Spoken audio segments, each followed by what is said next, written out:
नमस्कार, सवाल इंडिया का देख रहे हैं आप। मैं हूं ताबिश हुसैन। कांग्रेस नेता शशि थरूर प्रतिनिधिमंडल के साथ विदेशों में भारत का पक्ष रख रहे हैं, लेकिन उनकी बातों से कांग्रेस थोड़ी असहज होती हुई नजर आ रही है। कांग्रेस शशि थरूर के बयानों को लेकर परेशान है, क्योंकि कांग्रेस ये मानती है कि भारत सरकार की तरफ से थरूर विदेशों में जाकर सरकार की भाषा बोल रहे हैं। कुछ गिने चुने कांग्रेसी नेता थरूर के बयानों पर कड़ी प्रतिक्रिया दे रहे हैं, लेकिन मुखर होकर कांग्रेस थरूर के खिलाफ नहीं जा रही है। लिहाजा अब यह साफ हो गया है कि कांग्रेस थरूर के खिलाफ कोई सख्त कार्रवाई नहीं करेगी। कांग्रेस नेता उदित राज ने हालांकि थरूर पर सीधा हमला किया है और कहा कि वो बीजेपी के सुपर प्रवक्ता बन गए हैं। उन्होंने कहा कि प्रधानमंत्री को वो सुझाव देंगे कि उन्हें ही विदेश मंत्री बना दिया जाए। सवाल ये उठ रहा है कि कांग्रेस थरूर के खिलाफ कार्रवाई क्यों नहीं कर रही है। सारे सवालों का जवाब जानने से पहले हम ये कारण तलाशेंगे कि आखिर शशि थरूर पर कांग्रेस क्यों कार्रवाई से बच रही है, और क्या कांग्रेस के बारे में फिलहाल ये कहा जा सकता है कि थरूर को लेकर ऑल इज वेल है।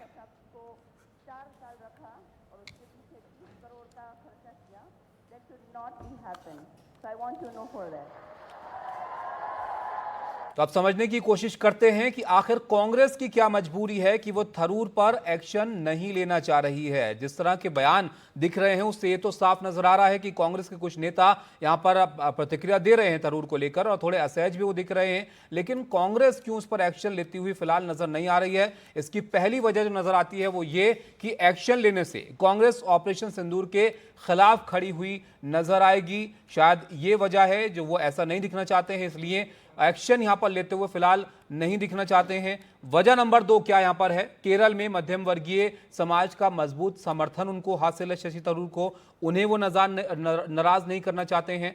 तीसरी वजह क्या हो सकती है? नायर जाति और बड़ा बौद्धिक चेहरा है शशि थरूर और सभी समुदायों का समर्थन उनको हासिल है, जिनको जाहिर तौर पर कांग्रेस नहीं चाहेगी कि वो नाराज हो जाएं। चौथी बड़ी वजह जो यहां पर दिखती है वो ये कि पार्टी एक्शन अगर यहां पर लेती है तो और बागी होने का खतरा उनके लिए पैदा हो जाता है, और अगर शशि थरूर यहां पर बागी होते हैं तो फिर केरला में कांग्रेस के लिए समर्थन थोड़ा कम हो सकता है। पांचवी वजह यहां पर क्या है? मध्यम वर्गीय नायर समाज को आधार बनाने की कोशिश में यहां पर बीजेपी है, और कांग्रेस शायद ये नहीं चाहती है कि उनको एक वजह वो यहां पर दे दें जिससे बीजेपी को ही यहां पर फायदा हो जाए अगर वो कोई एक्शन यहां पर लेते हैं तो। वजह नंबर 6 क्या दिखती है? राज्य में सीएम पद के मजबूत दावेदार यहां पर शशि थरूर हो सकते हैं, तो अगर उन पर कोई एक्शन कांग्रेस लेती है तो वो उन्हीं के सामने यहां पर खड़े हो सकते हैं, जो कांग्रेस के लिए मुश्किलें पैदा कर सकती है। लेकिन आखिर थरूर ने कांग्रेस नेताओं के सवालों और बयानों पर क्या जवाब दिया, इसको भी यहां पर देख लेते हैं, जिसके बाद यह लगने लगा है कि उन पर कांग्रेस अब कार्रवाई से बचना चाह रही है। तो कांग्रेस नेता निशाना थरूर पर साध रहे हैं, लेकिन थरूर उसका कैसे जवाब दे रहे हैं? वो यहां पर कहते हैं कि मेरे पास इस सब के लिए समय नहीं है, मैं केवल आतंकवादी हमलों के खिलाफ जवाबी कार्रवाई पर बात कर रहा था। पूर्व में आतंकी हमलों का जवाब देने में हमने एलओसी और अंतर्राष्ट्रीय सीमा पर ध्यान रखा।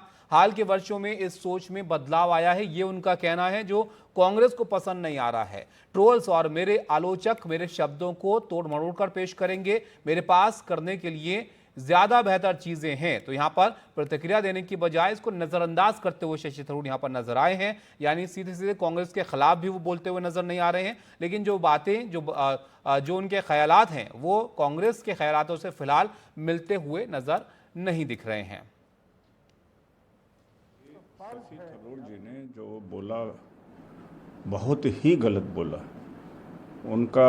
उन्होंने कहा कि मोदी जी के पहले लाइन ऑफ कंट्रोल और इंटरनेशनल बॉर्डर क्रॉस नहीं किया पहले की सरकारों ने, तो 1965 में लाहौर तक घुसी हमारी सेना। 1971 में भारत के 2 टुकड़े हो गए। मनमोहन सिंह जी के समय में 6 बार सर्जिकल स्ट्राइक हुई। कि शशि थरूर जी गए हैं या डेलीगेशन जो गया है पाकिस्तान की पोल खोलने के लिए, कांग्रेस का इतिहास मिटाने के लिए नहीं किसी को इजाज़त दी जा सकती है। कि जा कर के वहाँ से कहना कि मोदी जी के पहले कोई इंटरनेशनल बाउंड्री क्रॉस नहीं किया, एलओसी नहीं क्रॉस किया, एब्सोल्युटली रॉन्ग। ये मानसिक बेईमानी है। कांग्रेस का लेकिन इस पर क्या कहना, ये भी आप जरा यहां पर देख लीजिए कि कांग्रेस इत्तेफाक क्यों नहीं रख रही है उनकी बातों से। कांग्रेस ने थरूर पर वार भी किया है, कई नेता हैं जो मुखर होकर बोलते हुए नजर भी आ रहे हैं, जिसमें पवन खेड़ा ने कल एक लेख यहां पर साझा किया। शशि थरूर को उस लेख में टैग उन्होंने किया और लेख में मनमोहन सिंह सरकार के वक्त सर्जिकल स्ट्राइक का जिक्र किया गया। जयराम रमेश ने भी पवन खेड़ा के पोस्ट को साझा किया है। जयराम रमेश ने खेड़ा की बात को समर्थन देते हुए यहां पर इंडीड लिखा और इसको साझा किया। जयराम रमेश ने थरूर के ऑपरेशन सिंदूर पर बयान को निजी बताया था और शशि थरूर ने सर्जिकल स्ट्राइक के बारे में जो कहा वो तथ्यात्मक रूप से गलत था, ये सुरजेवाला ने इस पर प्रतिक्रिया देते हुए कहा है। तो उनकी बातों को यहां पर खारिज भी कांग्रेस कर रही है, लेकिन कोई सीधे एक्शन लेते हुए भी वो नजर नहीं आ रही है। तो एक अलग तरह की स्थिति है जो इस वक्त कांग्रेस में यहां पर नजर आ रही है। जब किसी को ये मौका मिलता है कि वो भारत माता को रिप्रेजेंट करे एक अंतर्राष्ट्रीय स्तर पर, एक अंतर्राष्ट्रीय फोरम पर, तब वो ना ही कांग्रेस का सदस्य रहता है, ना ही बीजेपी का मेंबरान रहता है। वो नहीं महाराष्ट्र से होता है, नहीं केरल से होता है, नहीं वो दिल्ली से होता है। वो सिर्फ तिरंगे को रिप्रेजेंट करता है और भारत माता का वो सपुत्र होता है। अगर हमने इस टेरर को नहीं रोका, इन आतंकवादियों को हमने 72 हूरों के पास नहीं भेजा, कल ये आतंकवादी यूरोप, कल ये आतंकवादी अमेरिका पे अटैक करेंगे। हमारे साथ मनोरंजन भारती जुड़े हैं, मैनेजिंग एडिटर हमारे। बाबा, यहाँ पर कांग्रेस खारिज भी नहीं कर रही है, पसंद भी उनको नहीं आ रही है इनकी बातें, ऑपरेशन सिंदूर के खिलाफ भी वो नहीं दिखने जा रहे हैं। तो कहीं ना कहीं ऐसी स्थिति है कि करें तो करें क्या कांग्रेस के लिए? आपने सही कहा, करें तो क्या करें, लेकिन इसका आपको समझना पड़ेगा। ये लड़ाई जो है केरल में भी लड़ी जा रही है और दिल्ली में भी, और उसके बाद केरल में भी। शशि थरूर की सबसे दिक्कत जो है केसी वेणुगोपाल से है। शशि थरूर कई बार हम लोगों से निजी बातचीत में कह चुके हैं कि 4 बार के वो सांसद है, फिर भी उनको संसद में पीछे की बेंच पर बैठाया जाता है, उनको कई मुद्दों पर बोलने नहीं दिया जाता, जबकि उनकी अंग्रेजी केसी वेणुगोपाल की अंग्रेजी से काफ़ी अच्छी है। और यही उनकी जो पॉपुलरिटी है इसकी वजह से जो है केरल के कांग्रेस के नेता उनको उतने पसंद नहीं करते हैं। और केसी वेणुगोपाल जो है वो अभी राहुल गांधी के आंख और नाक बने हुए हैं, कान बने हुए हैं।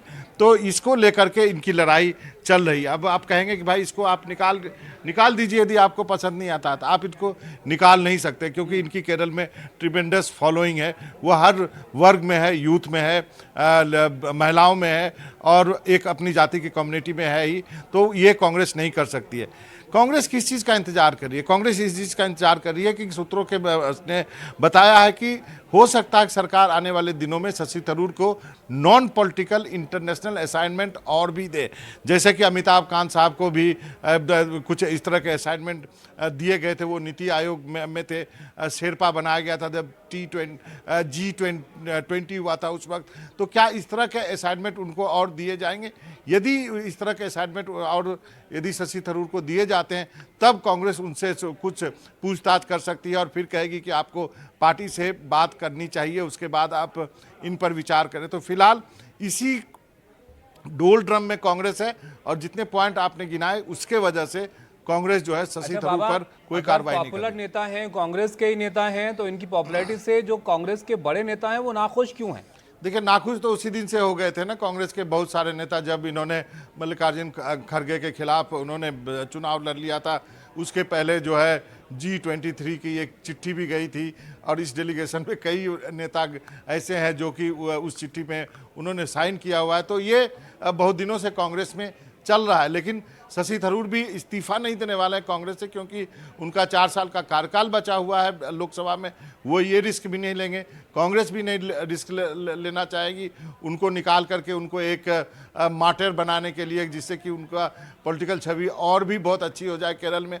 तो दोनों पक्ष जो है फूक फूक कर कदम रख रहे हैं। इसलिए मुझे लगता है कि अभी इंतजार करना होगा।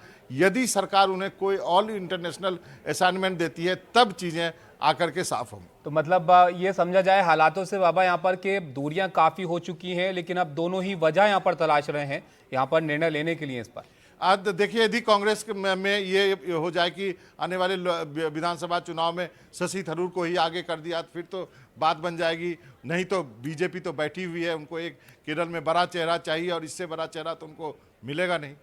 बहुत शुक्रिया बाबा आपका ये सब जानकारी देने के लिए और यहाँ पर विस्तार से समझाने के लिए कैसे हालात यहाँ पर कांग्रेस के लिए बने हुए हैं, शशि थरूर के लिए बने हुए हैं। वो अपनी बात यहाँ पर रख रहे हैं, पॉपुलर चेहरा है जाहिर तौर पर, लेकिन ये कांग्रेस को कहीं ना कहीं असहज कर रहा है। इधर थरूर के बयान को लेकर कांग्रेस कार्रवाई से बचती हुई नजर आ रही है। दूसरी तरफ मध्य प्रदेश कांग्रेस में गद्दार की तलाश की जा रही है। संगठन सृजन विस्तार कार्यक्रम के तहत कांग्रेस पार्टी के अंदर गद्दार तलाश यहां पर हो रही है। पंचायत से लेकर ब्लॉक और शहर से लेकर जिले तक कांग्रेस का विस्तार कैसे हो, इसको लेकर कांग्रेस की मैराथन बैठक में अपने नेता की अगुवाई में ये होनी है। लेकिन उन सब के पहले कांग्रेस के अंदर गद्दार की तलाश शुरू हो गई है। कांग्रेस के अंदर गद्दारी करने वाले वो चेहरे ढूंढे जा रहे हैं जिन्होंने पार्टी के साथ गद्दारी की और पार्टी के साथ आज भी बने हुए हैं। इस बीच कांग्रेस नेता राहुल गांधी के भोपाल दौरे के पहले मध्य प्रदेश कांग्रेस के नेता प्रतिपक्ष उमंग सिंघार ने कांग्रेस से गद्दारी करने वालों को निशाने पर लिया है। वहीं बीजेपी कह रही है कि कांग्रेस के अंदरूनी झगड़े इसके लिए जिम्मेदार है। जैसे राहुल गांधी ने कहा है कि ऐसे लोग भी है जो भीतरी गाती है कांग्रेस में, वो जो कांग्रेस में रह के कांग्रेस को हराते हैं, उनको भी ब्लॉक और जिला स्तर पर चिन्हित किया जाएगा,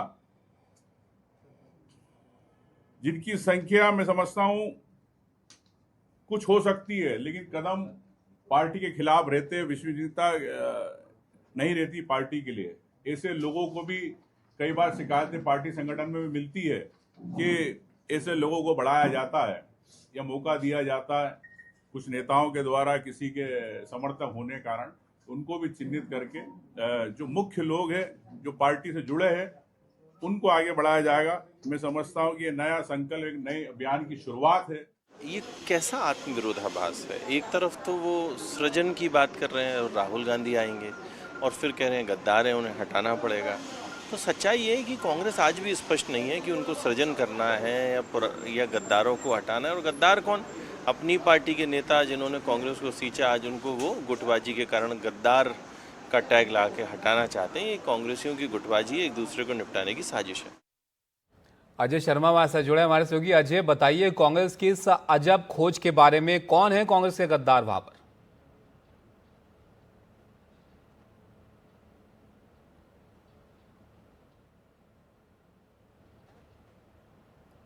अजय आपकी आवाज नहीं आ रही है हम तक, आप उसको दुरुस्त करने की कोशिश यहां पर करते हैं। लेकिन आप देखिए, ये अलग किस्म की सियासत है जो मध्य प्रदेश में यहां पर देखने को मिल रही है। बीजेपी इसको अंदरूनी झगड़ा इसके लिए जिम्मेदार बता रही है कांग्रेस का, लेकिन कांग्रेस के नेता खुद ही एक दूसरे के खिलाफ यहां पर खड़े होते हुए नजर आ रहे हैं कि उनको ऐसा लग रहा है कुछ ऐसे लोग हैं जो कांग्रेस के भीतर रहकर कांग्रेस के खिलाफ यहां पर काम करते हैं और उन्हीं को यहां पर तलाशा जा रहा है, जिनको ये कह रहे हैं कि गद्दारों की तलाश हो रही है पार्टी के भीतर कि भाई कौन से ऐसे लोग हैं जो कांग्रेस की बुरी हालत के जिम्मेदार यहां पर हैं। अजय, आपकी आवाज नहीं आ रही थी, जी बताइए। देखिए, पिछले कई सालों से मध्य प्रदेश कांग्रेस अपने पार्टी के अंदर के मध्य प्रदेश के उन गद्दार नेताओं को चिन्हित करने में लगी हुई है जिनके चलते पार्टी को अक्सर परेशानी का सामना करना पड़ा है। लेकिन वो चेहरे अभी तक कांग्रेस तलाश नहीं पाई है। प्रदेश अध्यक्ष कोई हो, लेकिन परिस्थितियां लगातार बिगड़ती रही हैं। कांग्रेस नेताओं को, जो पार्टी का नेतृत्व, उसके सामने चुनौती बनी रही है कि आखिर वो गद्दार कौन चेहरे हैं जो पार्टी के लिए भीतरघात का काम करते हैं, जो संगठन के अंदर बैठकर बीजेपी के लिए बैटिंग करते हैं और बीजेपी के लिए ही पिच तैयार करते हैं कांग्रेस पार्टी के संगठन के अंदर। तो ऐसे में जब कांग्रेस का सृजन विस्तार संगठन करके अभियान शुरू हो रहा है, उसके तहत 3 जून को मध्य प्रदेश की राजधानी भोपाल में राहुल गांधी आने वाले हैं। तमाम कांग्रेस के AICC के बड़े पार्टी के नेताओं की भोपाल में ड्यूटी लगने वाली है।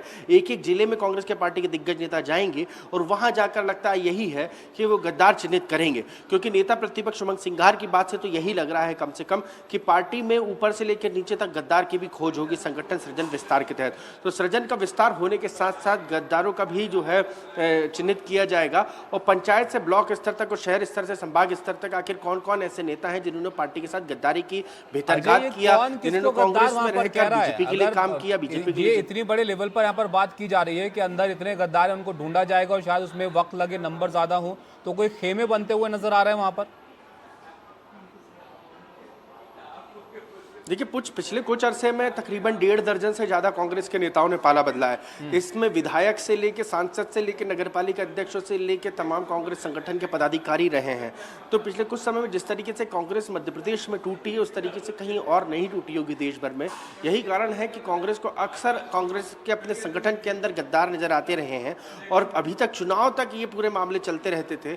चुनाव तक अभी तक गद्दार ढूंढे जाते थे, लेकिन अब बेमौसम में गद्दार ढूंढे जा रहे हैं। चूंकि पिछले गुजरात सम्मेलन में, कांग्रेस के अधिवेशन में जिस तरीके से राहुल गांधी ने गद्दारों को लेकर बात कही थी कि जिन्होंने जाना है उन्हें जाने दीजिए, जिनको पार्टी के अंदर काम कर रहे हैं, जो बीजेपी के लिए काम कर रहे हैं, तो उन्हीं के तहत, उसी के तहत जो है मध्य प्रदेश कांग्रेस भी अपने चेहरे तलाश रही है। लेकिन वो चेहरे कौन है, उनकी संख्या कितनी है, ये खुद कांग्रेस के नेता प्रतिपक्ष से लेकर प्रदेश कांग्रेस अध्यक्ष जीतू पटवारी तक नहीं जानते हैं क्या क्या ऐसे नेताओं की संख्या कितनी है। जब उनकी संख्या की बात आई तो उनकी संख्या कुछ है बोलते नजर आए नेता प्रतिपक्ष उमंग सिंघार जो थे।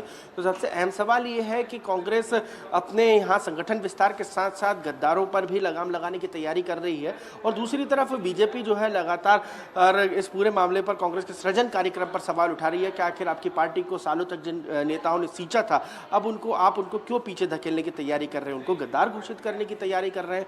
तो ये तमाम मध्य प्रदेश के सियासी गलियारों में जो है इन दिनों कांग्रेस के गद्दार खोजो अभियान पर सवाल उठ रहे हैं। और दूसरी ओर कांग्रेस के नेता जब संगठन सृजन विस्तार कार्यक्रम का आयोजन होगा तब उसके अंदर देखना ये होगा कि पार्टी के बड़े नेताओं का रुख क्या होता है। आखिर ऐसे कौन से चेहरे हैं, आखिर ऐसे वो चेहरे कब तक तय होंगे, या उन चेहरों की अभी तक क्या भूमिका रही, उन्होंने पार्टी संगठन के साथ कितनी बार गद्दारी की, कौन कौन से चुनाव में उन्होंने कांग्रेस को जो है गड्ढे में धकेला, ये तमाम सवाल जो है कांग्रेस के बड़े नेता जो है वकालत करते रहे राहुल गांधी। अगर संगठन विस्तार से पहले यहाँ पर गद्दारों की इतनी चर्चा हो रही है तो क्या माना जाए कुछ लोगों के पत्ते कटने वाले हैं, जिम्मेदारियां घटने वाली हैं?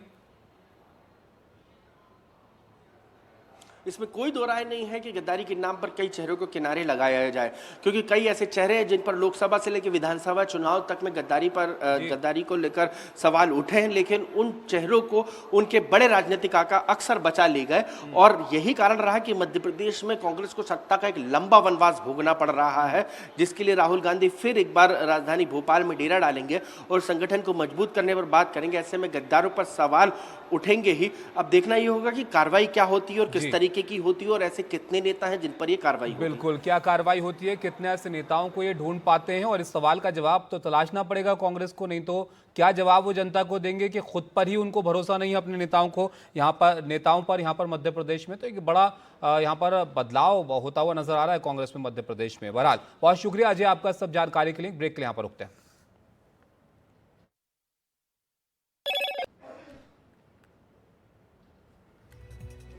आगे बढ़ते हैं। सेबी ने अभिनेता अरशद वारसी, उनकी पत्नी मारिया गोरेटी औरक और उनके भाई को स्टॉक मार्केट में 1 साल के लिए बैन कर दिया है। सेबी ने यहां पर पाया कि वो साधना ब्रॉडकास्ट लिमिटेड से जुड़े स्टॉक मैनिपुलेशन में शामिल थे, और गुरुवार को सेबी ने कुल 59 लोगों को यहां पर बैन किया है। इनमें से 7 लोगों को 5 साल के लिए प्रतिबंधित किया गया है। अरशद वारसी, उनकी पत्नी, उनके भाई साल भर के लिए बैन यहां पर कर दिए गए हैं, और उन पर 5-5 लाख रुपए जुर्माना भी लगाया गया है, और उन्हें करीब 1 करोड़ रुपए का अवैध मुनाफा वापस करने का आदेश भी इस मामले में दिया गया है। सेबी ने पाया कि अरशद वारसी साधना ब्रॉडकास्ट के शेयर के दाम बिक्री से पहले बढ़ाने की एक स्कीम में शामिल थे।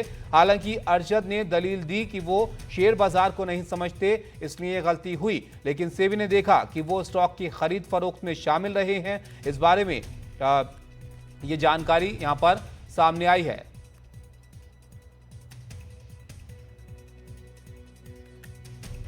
Securities and exchange board of India ने हाल ही में एक बड़ा निर्देश दिया है एक कंपनी के बारे में जिसका नाम है संध्या ब्रॉडकास्टिंग लिमिटेड।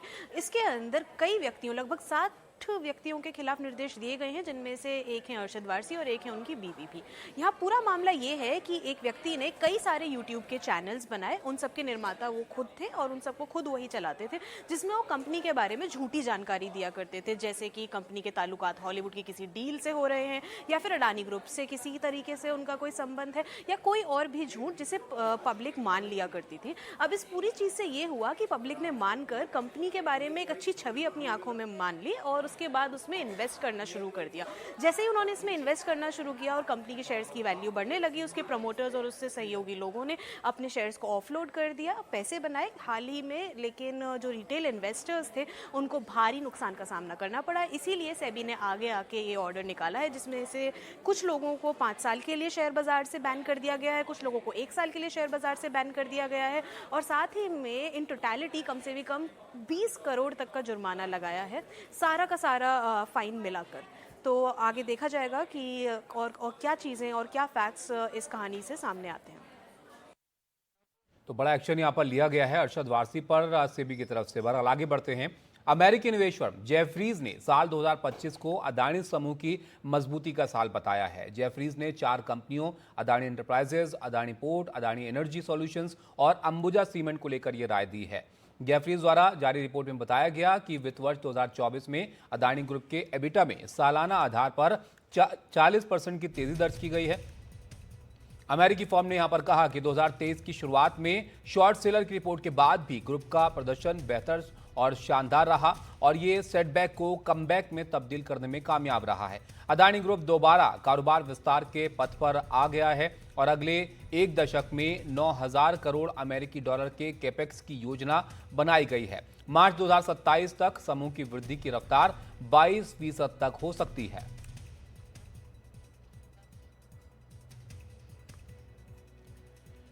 केंद्रीय गृह मंत्री अमित शाह आज पुंछ पहुंचे। यहां पर पहुंचते ही सबसे पहले अमित शाह ने गोलीबारी से प्रभावित परिवारों से मुलाकात की और पीड़ित परिवारों को रोजगार नियुक्ति पत्र भी सौंपा। इस दौरान अमित शाह ने पाकिस्तान की घोर निंदा भी की। इसके बाद गृह मंत्री सीमा पार गोलीबारी से प्रभावित घरों का दौरा उन्होंने किया और इतना ही नहीं, उन्होंने प्रभावित गुरुद्वारा सिंह साहिब का दौरा किया और मत्था भी टेका। इसके बाद केंद्रीय गृह मंत्री ने बीएसएफ के वीर जवानों से संवाद भी किया और इस दौरान अमित शाह ने सभी जवानों को धन्यवाद भी दिया।